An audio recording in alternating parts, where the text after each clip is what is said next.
Donc dernier objectif de ce chapitre, comment déterminer le point d'intersection de deux droites, puisqu'on vient de voir comment voir si deux droites ont un point d'intersection, sont séquentes ou sont parallèles. Si elles sont séquentes, elles ont un point d'intersection. Si elles ont un point d'intersection, comment le déterminer? En résolvant le système d'équations. C'est-à-dire que définition, un système linéaire de deux équations à deux inconnus, x, y, est la donnée de deux équations de la forme ax plus by égale c, où a, b et c sont des nombres réels qui doivent être vérifiés simultanément. Donc par exemple, 2x plus 4y égale 1, moins x plus y égale 5, c'est un système linéaire de deux équations à deux inconnus, x et y. Je vais résoudre ce système d'équations. Et un couple de nombres réels pour lesquels les deux égalités du système sont vraies, c'est appelé donc le couple de solutions du système. Attention, dans un couple de nombres, l'ordre a une importance. Par exemple, le couple 1,2 n'est pas le même que le couple 2,1 parce que dans le premier cas, ça signifie que x égale 1, y égale 2, alors que dans le deuxième cas, ça signifie que x égale 2 et y égale 1. Donc faire attention quand vous notez l'ordre, de bien noter le x en premier, enfin quand vous notez les solutions d'un système, de bien noter le x en premier et le y en second dans la parenthèse. Donc on avait fait un chapitre sur comment résoudre des systèmes d'équations. Exemple, le couple de coordonnées moins 2, 3 n'est pas solution du système. Pourquoi? Je vais dans la première équation, si je remplace x par moins 2, y par 3, 2 fois moins 2, ça fera moins 4, 3 fois 3, ça fera 9, et moins 4 plus 9, ça doit faire 5, qui n'est pas égal à 20. Donc la première équation n'est pas vérifiée, donc le système n'est pas vérifié par ce couple-là. Par contre, si je prends le couple moins 8, 12, je vais dans la première équation, 2 fois moins 8, ça fait moins 16, plus 3 fois 12, ça fait 36, moins 16 plus 36, ça fait 20. Donc première équation, elle est vérifiée. Maintenant que la première marche, je vais dans la deuxième. Dans la deuxième, 3 fois moins 8, ça fait moins 24. 2 fois 12, ça fait plus 24. Et moins 24 plus 24, ça fait 0. Donc mon couple moins 8, 12, il vérifie les deux équations. Donc il est solution du système.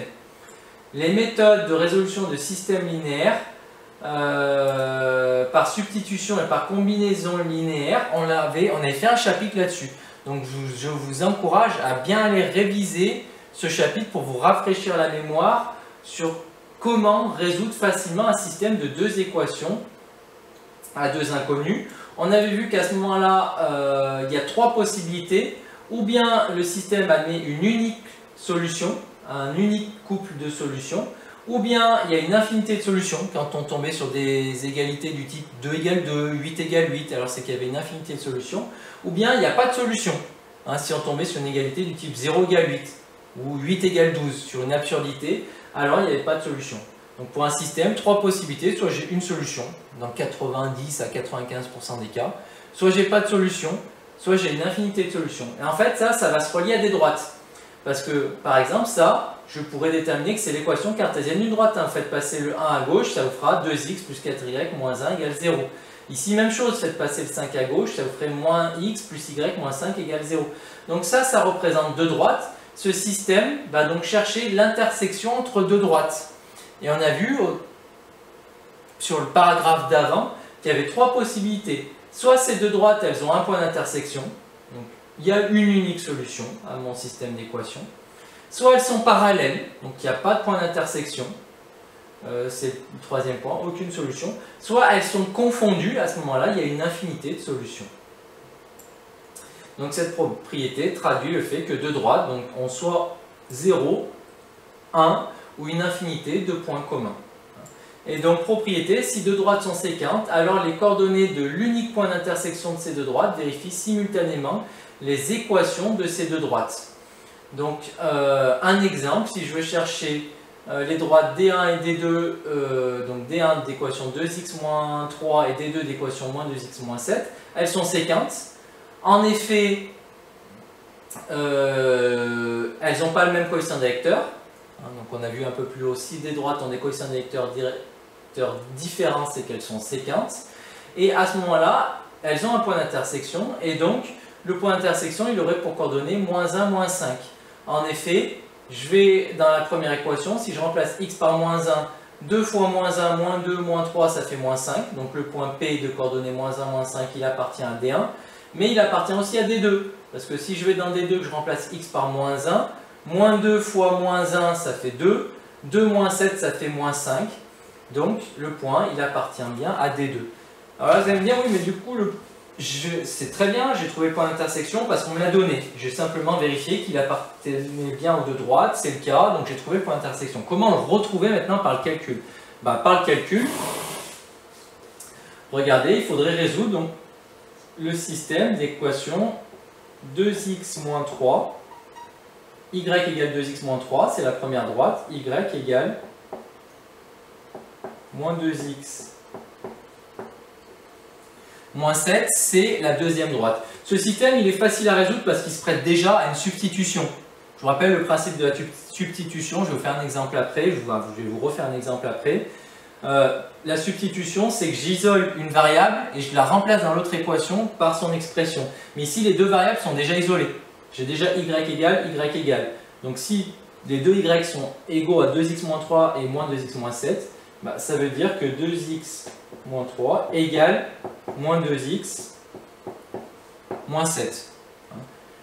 Si A égale B et si A égale C et si B égale C, c'est-à-dire qu'ils sont tous les deux égaux à la même chose, donc ils sont tous les deux égaux entre eux. Donc ça veut dire que A égale B. Si A égale C et B égale C, alors A égale B. Si Y égale 2x moins 3, si Y égale moins 2x moins 7, alors 2x moins 3 égale moins 2x moins 7, ils valent tous les deux Y. J'ai plus donc qu'à résoudre cette équation. J'ajoute 2x, donc à gauche, qu'est-ce que j'aurai? 2x plus 2x.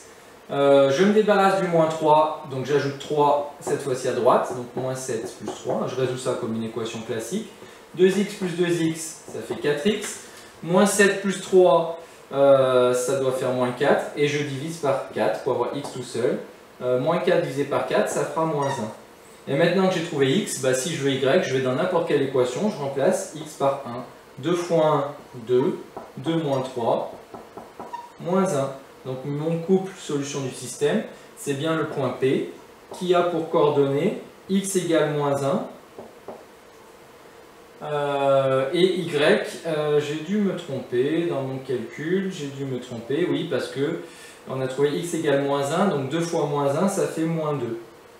Moins 2, moins 3, ça fait moins 5. Sinon, je vais dans la deuxième équation.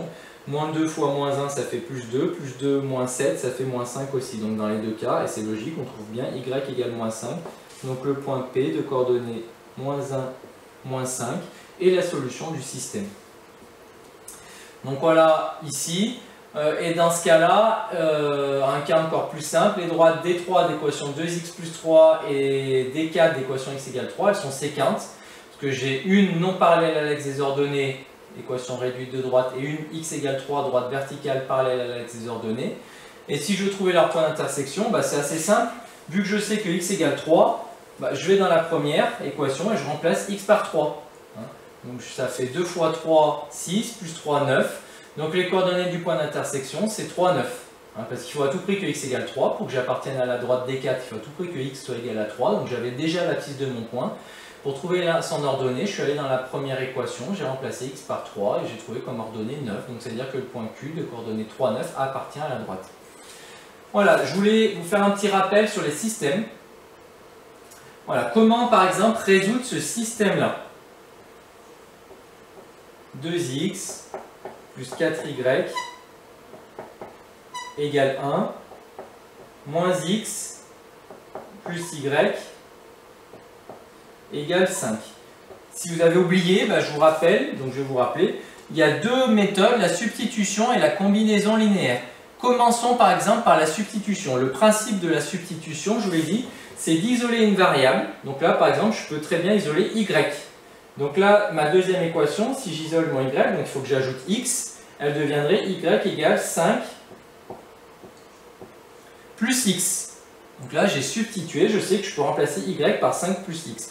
Donc justement, je vais le substituer dans la première équation, c'est-à-dire que je vais réécrire ma première équation en remplaçant y par 5 plus x. Donc ma première équation, elle va devenir 2x plus 4, et je remplace y,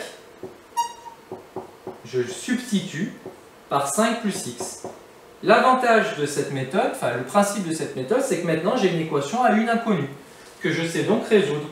Je vais la résoudre, je fais mon calcul, 4 fois 5, ça fait 20, 4 fois x, ça fait 4x, égale 1.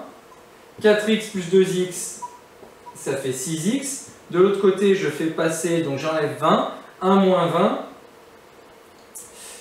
ça doit faire moins 19.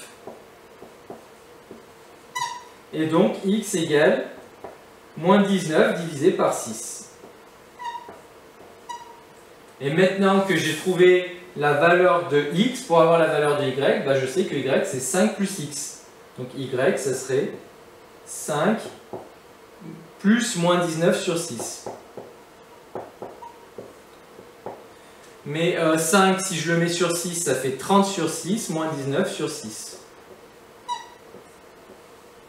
Et donc y, finalement, je suis désolé, là je suis un peu en bazar, j'ai désorganisé mon tableau. 30 moins 19, ça ferait 11 sur 6. Donc au final, x égale moins 19 sur 6, y égale 11 sur 6. Donc le couple de solutions, ce serait s égale, x on a dit moins 19 sur 6,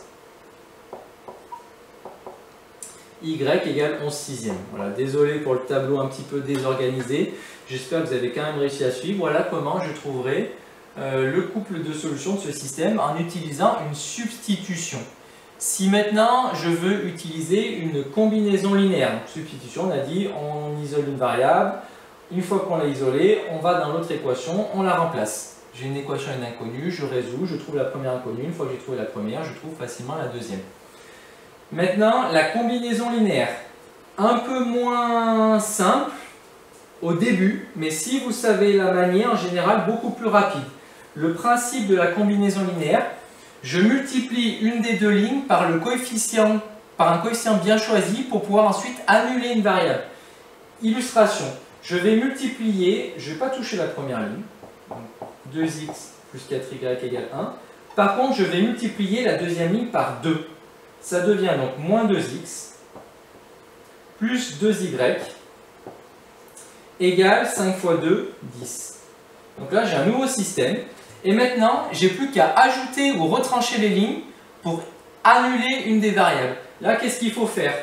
Il faut ajouter les deux lignes. Pourquoi il faut ajouter les deux lignes? Parce que si j'ajoute les deux lignes, ça va me permettre de supprimer les x. Hein, si j'ajoute les deux lignes, terme à terme, ça fait quoi? 2x moins 2x. Ça s'annule. 4y plus 2y, ça fait 6y, égale 1 plus 10, 11. Donc, y égale 11 sixièmes. On retrouve bien les solutions à l'aide de la combinaison linéaire. Ça, c'est si je veux en ce qui concerne les x. Si je voulais faire le même travail pour déterminer le y, j'aurais pu multiplier la deuxième ligne par 4 cette fois-ci. Si je multiplie tout par 4, ça devient donc moins 4x plus 4y égale 5 fois 4, 20. Et là, cette fois-ci, l'idée, c'est d'enlever les y. Pour enlever les y, il ne faut pas que j'additionne les deux lignes, là, il faut que je les soustrais pour enlever les y. Au niveau des x, regardez ce que ça fera. 2x moins 4x. Donc ça fera 2x plus 4x, 6x. 4y moins 4y, ça s'annule, c'est le principe de la combinaison linéaire, de virer une des deux variables. Égale 1 moins 20, ça fait moins 19. Et donc finalement, x égale moins 19 sixièmes. On retrouve bien la bonne solution par combinaison linéaire. Voilà, là c'était un petit peu le rappel hors chapitre, mais finalement pas totalement, puisque vous allez en avoir besoin dans ce chapitre, sur comment résoudre des systèmes d'équations linéaires, de deux équations à deux inconnues, que ce soit par substitution ou combinaison linéaire. On avait fait tout un chapitre là-dessus, donc c'était pour vous rafraîchir un petit peu la mémoire, puisque dans ce chapitre-là, vous aurez parfois besoin de résoudre des systèmes pour trouver les coordonnées des points d'intersection, enfin du point d'intersection entre deux droites. Voilà, j'espère avoir été le plus clair possible et que toutes ces explications pourront vous aider à bien comprendre ce cours.